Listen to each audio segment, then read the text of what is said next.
So hello everyone, आज हमारे साथ है स्वयं। स्वयं की AIR 8 आई है नीट 2023 में विद मार्क्स ऑफ 715 एंड स्वयं ओडिशा स्टेट टॉपर है। स्वयं से मेरी अभी बात हुई तो स्वयं ने बायो एक केमिक यूज करी है, जो कि मेरे लिए बहुत बड़ी बात है कि AIR 8 ने ये चीज यूज करी है। तो स्वयं अपने बारे में बताओ थोड़ा सा। myself स्वयं शक्ति Tripathi, I am from Orissa. मैंने अपनी जो 11th-12th की पढ़ाई वो साई इंटरनेशनल स्कूल में और जो कोचिंग लिया था वो मैंने आकाश बायजूस का कोचिंग लिया हुआ था। एक 2 ईयर कोर्स लिया था। मैंने बायोहैक और केमैक दोनों यूज किया, अपने एक एज ए रिविजन मटेरियल उसको यूज किया था और and it was really helpful. मतलब पूरा चैप्टर एक मेरा 20 to 30 मिनट्स में अच्छे से रिवाइज कर सकता था मैं। तो I really found this material to very useful. अपनी स्ट्रेटेजी बताओ कि क्या फिजिक्स केमिस्ट्री बायोलॉजी के लिए तुम इंडिविजुअली करते थे। मेरा जो स्ट्रेटेजी था फिजिक्स केमिस्ट्री मेरा थोड़ा सा स्ट्रॉन्गर पार्ट था। मुझे अच्छा लगता था फिजिक्स के क्वेश्चंस और केमिस्ट्री क्वेश्चन सॉल्व करना। बायोलॉजी मुझे पसंद तो था, बट जो चीजें याद नहीं होती थी वो थोड़ा मैं डिफिकल्टी फेस करता था। I used to make some mnemonics खुद के नेमोनिक्स अपने लैंग्वेज में अपना बना लेता था। कुछ मतलब फनी काइंड ऑफ थोड़ा बना लेता था, और जो रटने वाले चैप्टर्स है पूरे उसको मैं बार बार रीडिंग देता था। फिर इन दी एंड मतलब मुझे बायोहैक के बारे में पता चला, तो मैंने वो बुक खरीद के उससे अपना मतलब प्रिपरेशन शुरू किया था। मैंने खुद भी कुछ क्वेश्चंस फ्रेम किए थे, एसोसिएशन रीजन और मतलब स्टेटमेंट टाइप क्वेश्चंस खुद फ्रेम किए कुछ बायोहैक से, और उससे मेरा बायोलॉजी प्रिपरेशन हो गया। केमिस्ट्री के लिए मैं अपने जो कोचिंग के नोट्स है उसको ज्यादा प्रेफरेंस देता था, क्योंकि वो बहुत अच्छे नोट्स हमारे टीचर देते थे। और एनसीईआरटी को मैं बहुत बार बार रिवीजन किया हुआ है। केमहैक को भी मैंने इनऑर्गेनिक और ऑर्गेनिक के लिए ज्यादातर यूज किया हुआ है। फिजिकल मुझे बहुत पसंद था, मेरा इजीली हो जाता था, क्वेश्चन से मैं प्रैक्टिस कर लेता था। Physics it was my favourite, मेरा स्ट्रॉन्गर पार्ट था फिजिक्स। मैं उतना रिवीजन करना नहीं पड़ा, शॉर्ट नोट्स बना लिए थे, एक फॉर्मूला शीट टाइप ऑफ, उसे बार बार रिवाइज कर लेता था। और अपने कोचिंग के नोट्स तो मतलब एक रेगुलर बेसिस पे उसको भी रिवाइज करता था। तो उससे मेरा फिजिक्स सॉर्ट आउट हो जाता था, मैं कोई भी लेवल ऑफ डिफिकल्टी का क्वेश्चन टैकल कर सकता था। तो स्वयं तुम्हारा एक शेड्यूल क्या रहता था दिन का? कैसे तुम अपनी पढ़ाई को पढ़ाई के साथ साथ जो भी एक्स्ट्रा करिकुलर भी अगर करते थे तो क्या क्या करते थे, और कैसे एक डे इन लाइफ तुम्हारा इन द नीट टाइम रहता था? 11th में सुबह उठ के हमारे कुछ 3 घंटे का क्लास होता था, 1.5 घंटे के दो स्कूल के कुछ रहता था। उसके बाद मैं मतलब एक सिटिंग देता था 2 घंटे की। उसके बाद थोड़ा रिफ्रेशमेंट एंड फैमिली के साथ बातें, मेरे एक छोटी बहन है उसके साथ थोड़ा सा टाइम स्पेंड करना। उसके बाद मैं थोड़ा से प्रेयर्स करता था शाम को, एंड फिर रात को एक सिटिंग देता था, मेरा एक स्लॉट था वो। मतलब आज जो पढ़ाया गया है उसको पूरा अच्छे से देख के उसके नोट्स बनाना, प्रॉपर अच्छे सुंदर नोट्स बनाना, क्योंकि मुझे मतलब क्लास खत्म होने के बाद नोट्स बनाना बहुत अच्छा लगता था, उससे पूरा एक टॉपिक रिवाइज होता था। फिर मतलब डिनर के बाद मैं एक थोड़ा 1.5 घंटा कुछ पढ़ता था। 12 बजे सो के फिर 6 बजे उठ जाता था। इन 11th ये मेरा टोटल ये था 11th एग्जाम। लेकिन 11th के एंड में फिर से लॉकडाउन हो गया और अपने जो एनुअल एग्जाम्स थे वो सारे ऑनलाइन देने पड़े थे हम लोग को। वो खत्म होने के बाद 12th में आकर सब कुछ ऑफलाइन हो गया। 12th में मैंने मैथ्स भी लिया हुआ था, तो दैट वाज अनदर मतलब एक और दूसरा टेंशन वो उसको मतलब मैं जब जून हुआ, मतलब 12th का जब जून जुलाई आया तब मैथ्स पे मैंने अपना ज्यादा फोकस किया कि अच्छा ये भी है बोर्ड एग्जाम में, इसको भी लिखना पड़ेगा। तो वो एक काइंड ऑफ सुबह उठ के मुझे बहुत नींद लगती थी, मतलब मैं I was a very sleepy in the morning. So I use maths. मुझे मैथ्स मतलब उतना मतलब बुरा नहीं था मेरा maths. I could solve questions एक बार पढ़ लिया तो जब नींद लगती थी तो मैथ्स करता था, my mind got activated and it was मतलब पूरा दिन बन गया मेरा। उसके बाद अपना फिजिक्स केमिस्ट्री बायोलॉजी खत्म करता था। जो लास्ट मंथ प्रिपरेशन मैंने अपना थोड़ा शेड्यूल चेंज किया, क्योंकि मैंने अपने ऊपर खुद पे बहुत एक्सपेरिमेंट्स किए थे थ्रू आउट द 2 years कि कौन सा टाइम स्लॉट मेरे लिए है, मैं मतलब अर्ली बर्ड या नाइट ऑल में क्या हूँ, वो मैं आइडेंटिफाई करने खुद पे एक्सपेरिमेंट किया था। वो एक्सपेरिमेंट करके मुझे लास्ट में पता चला था कि रात में 2-3 बजे तक पढ़ाई मेरी ठीक हो रही है। उस टाइम मेरा माइंड ज्यादा एक्टिव हो रहा है, मैं पढ़ ज्यादा पा रहा हूँ। तो उस टाइम मैंने ज्यादा पढ़ा, मतलब वो शेड्यूल थोड़ा चेंज किया, और फिर वो लास्ट मंथ वही पूरा चला है। मतलब 2 बजे तक 3 बजे तक पढ़ लो, फिर सुबह में थोड़ा लेट उठ जाओ, और फिर अपना दिन चला। मेरा कुछ ऐसा शेड्यूल था। लास्ट 2 मंथ है उसमें, उस टेस्ट में मेरे मतलब मार्क्स बहुत ज्यादा बढ़ गए। मैं मतलब बायोलॉजी में थोड़ा स्लो था, वजह से मार्क्स थोड़े थोड़े कम आते थे, मतलब उतने अच्छे नहीं आ पा रहे थे। लेकिन जब मैंने बायोहैक और कैमहैक दोनों यूज किया हुआ, मेरे उसमें जो लैगिंग पॉइंट्स थे कि बहुत टाइम ले जा रहा हूँ कि चैप्टर पढ़ने में, वो जल्दी हो गया। मतलब उसमें बायोलॉजी में टाइम सेव होता गया, और मैं दूसरे सब्जेक्ट्स को और प्रेफरेंस देके मेरा अच्छा होता गया स्कोर। मतलब कहीं ना कहीं बायो हैक का ये भी यूज रहता है कि वो टाइम हमारे जो लगता है वो टाइम, कम हाँ। कर देता है, जिससे कि हम फिजिक्स में ज्यादा टाइम दे सकें या केमिस्ट्री में ज्यादा टाइम दे सकें, उसे इम्प्रूव करें। तो इनडायरेक्टली एक तरीके कह सकते हैं कि बायो हैक फिजिक्स केमिस्ट्री को इम्प्रूव करने के काम आता है। तो स्वयं क्या क्या तुमने बुक्स यूज करी थी अपने प्रिपरेशन के दौरान? ज्यादा बुक्स नहीं खरीदी, क्योंकि मतलब खरीद लूंगा फिर खत्म नहीं हो पाएगा।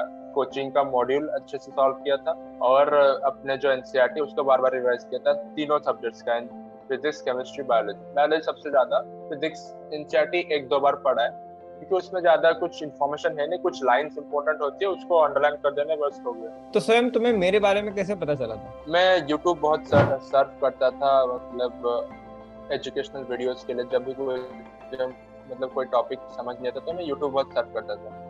उससे रैंडमली ऐसा पता चला कि एक वीडियो आया आपका, और आप कुछ मोटिवेशनल या गाइडेंस उसे कुछ दे रहे थे। मतलब उसी में ही एंड में ही बायोहैक के बारे में बताया हुआ है कुछ। तो मैंने देखा कि हाँ, इस मतलब मेरा उस टाइम बायोलॉजी में बहुत टाइम लगता था, मतलब एक चैप्टर पढ़ने में पूरा एनसीईआरटी बहुत टाइम लग जाता था, तो रिवीजन फास्ट नहीं हो पा रही थी मेरी। तो जब बायोहैक के बारे में देखा तो मैंने सोचा let's give it a try, देखते हैं कैसा बुक है। उसका पीडीएफ डाउनलोड किया, फिर उसके कुछ चैप्टर्स देखे कि हाँ मतलब it's a good book and it's worth it. मतलब ये बहुत हेल्प करेगा मेरे रिविजन। तो हाँ, मैंने इसलिए वो बुक यूज किया, ऑर्डर किया, और फिर उसको जैसे आपका एक गाइड है, आपका एक वीडियो है पार्थ भैया का कि उसमें कैसे यूज करना है book, how to use the biohack and camhack. तो मैंने उन दोनों बुक्स को वैसे ही यूज किया जैसे भैया ने गाइड किया था, कि उसको क्वेश्चन देखो, उसके पीछे आंसर होगा, अगर क्वेश्चन आता है तो इट्स ओके, अगर नहीं आता तो उसको गोला बना के छोड़ दो, फिर बाद में देख लेंगे। वैसा करके मैंने अपने सारे चैप्टर्स एक एक करके सब रिवाइज किए, और फिर लास्ट मंथ में वही किया, फिर से एक बार बायोहैक का रिवीजन, और खुद कुछ क्वेश्चंस बनाए थे उनका रिवीजन। मैंने तो लास्ट मंथ में एनसीईआरटी और मतलब पढ़ा ही नहीं है, मतलब टाइम ही नहीं हुआ कि इतना सारा 38 चैप्टर्स फिर से पढ़ने का टाइम नहीं मिला। तो मैं बायोहैक हर दिन 2-3 चैप्टर रख लेता था, कि बायोलॉजी के 2-3 चैप्टर तो बायोहैक से अच्छे से कर ही लेने, और जो खुद क्वेश्चंस बना था उनको अच्छे से कर लेने।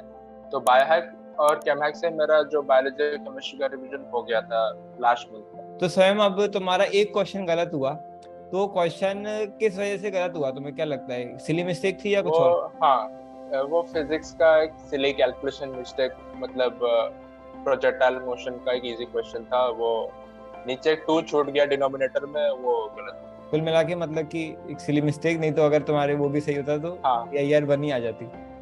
हाँ बहुत बढ़िया। तो इस चीज से साबित होता है कि कैसे स्वयं ने एक एक पॉइंट एनसीईआरटी का बिल्कुल घोट के पी लिया था, जिस वजह से एक भी क्वेश्चन उसने गलत नहीं किया। क्योंकि मैंने बहुत सारे टॉपर से बात करी है और सब यही बताते हैं, या तो सिली मिस्टेक करी है उन्होंने, या फिर वो उनको पता ही नहीं था डाटा कि वो अच्छा ये भी एनसीईआरटी में दिया है। मतलब इवन जो 690, 700, 680 के जो बच्चे हैं, वो भी ये कह रहे हैं कि अच्छा ये वाला क्वेश्चन मुझे इसलिए नहीं आता था क्योंकि मैंने नहीं पढ़ा था या मैं कंफ्यूज था। एनसीईआरटी का ही था वो, लेकिन मेरी एनसीईआरटी क्लियर नहीं थी। तो आप समझ पा रहे हो कि कितना इंपॉर्टेंट है कि हमें एनसीईआरटी क्लियर करके चलें। टॉपर्स भी कंफ्यूज हैं। स्वयं बायोहैक केमिक ने तुम्हें कैसे कैसे हेल्प करी, किन किन चीजों में? बायोहैक के जो फिल इन द ब्लैंक्स और ट्रू फॉल्स टाइप क्वेश्चंस थे, वो मैंने सबसे ज्यादा प्रैक्टिस किया, क्योंकि मैंने रिसेंट नीट का जो 22 का ट्रेंड देखा कि उसमें ये असर्शन रीजन, ये स्टेटमेंट टाइप, वो इनडायरेक्टली ट्रू फॉल्स ही पूछ रहे हैं। तो वो क्वेश्चंस जो बायोहैक में दिए, वो मतलब पढ़ता था और फिर सोच रहा था उसका आंसर क्या है, पीछे आंसर देखता था, फिर एनसीईआरटी में वो लाइन कहाँ लिखे उसको एक बार पढ़ते, टाइप ऑफ याद रखने की कोशिश, अगर गलत हुआ तो उस लाइन को याद रखो, मतलब it should get imprinted in your mind कि अगर वो स्टेटमेंट देके कुछ भी इधर उधर कर दे वर्ड्स में तो वो गलत हो जाएगा। अगर पूरा स्टेटमेंट एज इट इज दिया है, कुछ माइनर चेंजेस जो कि मीनिंग को डिफरेंट नहीं बना रहे, देन इट्स ओके। ऐसा करके मैं इन्फ्रेंस बनाता था एनसीईआरटी से और बायोहैक से। तो मतलब कि एनसीईआरटी प्लस बायोहैक तुम साथ में रख के चलते थे, जिससे कि हाँ, बायोहैक में अगर कुछ नहीं आया तो एनसीईआरटी की लाइन पहले देखें, उसे याद करें और बायोहैक से भी उसमें सर्कल करें और नेक्स्ट डे रिवाइज करें। तो ये बहुत बढ़िया स्ट्रेटेजी है स्वयं जो तुमने यूज करी है। स्वयं कैमहैक के बारे में बताओ, कैमहैक में से इनऑर्गेनिक और ऑर्गेनिक तुमने यूज किया है, तो पूरा यूज किया है या कुछ कुछ चैप्टर्स, और वो कैसे तुम्हें हेल्पफुल लगे? पूरा तो यूज नहीं कर पाया, मतलब उतना टाइम, और लास्ट में मुझे थोड़ा, मैंने खुद के शॉर्ट नोट्स भी बनाए थे केमिस्ट्री में। हाँ। तो मैं ज्यादा प्रेफरेंस उनको देता था क्योंकि खुद जो बना होता है वो ज्यादा अच्छा होता है। जो कैमहैक था उसके इनऑर्गेनिक का मैंने शॉर्ट नोट्स नहीं बनाया था, और जो चैप्टर्स थे जैसे कि पी ब्लॉक या फिर डी एंड एफ ब्लॉक, वो मतलब एनसीईआरटी में भी बहुत बड़े चैप्टर्स थे। It's written in 40 pages 30 pages. अब इतना पढ़ने के लिए मेरे जैसे मैं थोड़ा टाइम लेके पढ़ता था, तो मुझे 3-3 घंटे लगे। तो जब वो कैमहैक से 1 घंटे में होने लगा और मुझसे क्वेश्चन भी सारे सही होते थे, तो मैंने कैमहैक को भी प्रेफरेंस दिया कि नहीं, इतना ज्यादा एनसीईआरटी पढ़ने की वजह कैमहैक पढ़ लेते हैं। उसके आपके जो ट्रेंड्स थे वो थोड़े मुझे, हाँ इससे भी क्वेश्चन आ सकते हैं, तो मैंने कैमहैक से क्वेश्चन देखा और एनसीईआरटी से सारे ट्रेंड बनाए पहले की, जो ना मतलब डाटा दे रखा है उससे इतने सारे ट्रेंड बन सकते हैं, उसको याद रखने के लिए नेमोनिक्स और वो सब बनाए। तो उस काइंड ऑफ इनऑर्गेनिक केमिस्ट्री में वो बहुत हेल्प हुआ। ऑर्गेनिक में जो रिएक्शंस मुझे प्रॉब्लम नहीं होते थे, हाँ कुछ स्टेटमेंट टाइप, कुछ फिजिकल प्रॉपर्टीज में या फिर कुछ नोमेनक्लेचर में जो थोड़ा थ्योरी टाइप चीजें होती है ऑर्गेनिक केमिस्ट्री की, वो मैंने कैमहैक से ज्यादा मतलब प्रैक्टिस किया हुआ है। वो मेरा थोड़ा प्रॉब्लमेटिक पार्ट था। मतलब ये है कि जैसे डीएनए ब्लॉक और पी ब्लॉक है, थोड़ा सा बहुत ही वास्ट है और ऐसे समझ में नहीं आती कि इसमें क्या याद रखना है, कैसे याद रखना है, तो उसमें कैमहैक बहुत हेल्प करती है। तो स्वयं तुम क्या अपने जूनियर्स को सजेस्ट करोगे बायो कैमहैक? हाँ यस श्योर, अगर जितना जल्दी हो सके खरीद लो तो अच्छा है। टेस्ट के लिए कोई भी आपके इंस्टीट्यूट या फिर कहाँ पे भी पढ़ रहे हो, एक any online platform, any institute, चाहे आप सेल्फ स्टडी भी कर रहे हो, आप कोई एक टेस्ट सीरीज जरूर लिए होंगे। उस टेस्ट सीरीज के अगर कोई चैप्टर है, मतलब ए सेट ऑफ चैप्टर्स होंगे, तो उन चैप्टर्स को रिवाइज करने के लिए fast revision, just the last day revision, उसके लिए बायोहैक तो बहुत अच्छी बायोहैक और कैमहैक दोनों बहुत अच्छे बुक। डू यूज देम, मतलब एज अ रिवीजन मटेरियल। सब पढ़ लिया, खत्म हो गया, बस एक फाइनल रिवीजन, एक फाइनल टचअप देना है। बायोहैक और कैमहैक बहुत अच्छे। ये जरूर आपके जो स्कोर है, वो कुछ चीजें भूल जाते हो बायोलॉजी में, और वो मतलब आपके 20 to 30 मार्क्स आपको कॉस्ट होते हैं। अब वो 20 to 30 मार्क्स अगर आप मतलब इंक्रीज, देन आपके रैंक तो बहुत फेनोमेनली इंक्रीज अच्छे हो जाएंगे। और इनफैक्ट तुमने जो बात कही थी एक कि नीट एमसीक्यू नहीं पूछ रहा है, एक तरीके से वो ट्रू फॉल्स पूछ रहा है। ट्रू फॉल्स पूछ रहा है, और कहीं ना कहीं फिल इन द ब्लैंक भी पूछ रहा है कि वो क्या करता है कि एक क्वेश्चन को ऐसे, मतलब मान लो कहीं पे लिखा है नॉट, तो नॉट हटा देगा और फिर उसको स्टेटमेंट बना के पूछने लगेगा कि क्या है। कुछ नहीं। तो हमें एमसीक्यू प्रैक्टिस नहीं करना चाहिए, बल्कि अगर हम ट्रू फॉल्स प्रैक्टिस करें तो हम बेटर समझ पाएंगे चीजों को। क्योंकि नीट जो कर रहा है इस टाइम पर, तो आपको ऑप्शंस देख के आंसर लगे ये नहीं होना चाहिए, आपको बिना ऑप्शंस के आना चाहिए। कि बिना ऑप्शंस के अगर आप एनसीईआरटी के डाटा को सही कर पा रहे हो तो आपको एनसीईआरटी आती है। बहुत बढ़िया स्वयं। तो स्वयं एक लास्ट मैसेज तुम क्या कहना चाहोगे अपने सारे जूनियर्स को जो वीडियो देख रहे हैं? प्रिपरेशन में सबसे इंपॉर्टेंट किस चीज ने रोल प्ले किया है? थ्रू आउट प्रिपरेशन हमेशा कंसिस्टेंट रहना, मतलब हमेशा एक पढ़ने का एक स्ट्रेटेजी बना के हमेशा कंसिस्टेंट उसको फॉलो करना। डू टेक ब्रेक्स, बट वो ब्रेक्स पूरा मतलब आपके पढ़ाई में पूरा ब्रेक नहीं हो जाना चाहिए। या आप एक छोटे छोटे ब्रेक्स ले सकते हो, बट वो पूरा एक बड़ा सा ब्रेक नहीं लेना। तो कंसिस्टेंटली हर दिन, अगर आप मतलब एक वीक है, अगर आप 2 दिन 14-15 घंटे पढ़ लिए, फिर नेक्स्ट जो 5 दिन है वो 5-6 घंटे पढ़ रहे, इट्स नॉट, मतलब ऐसा नहीं किया जाता।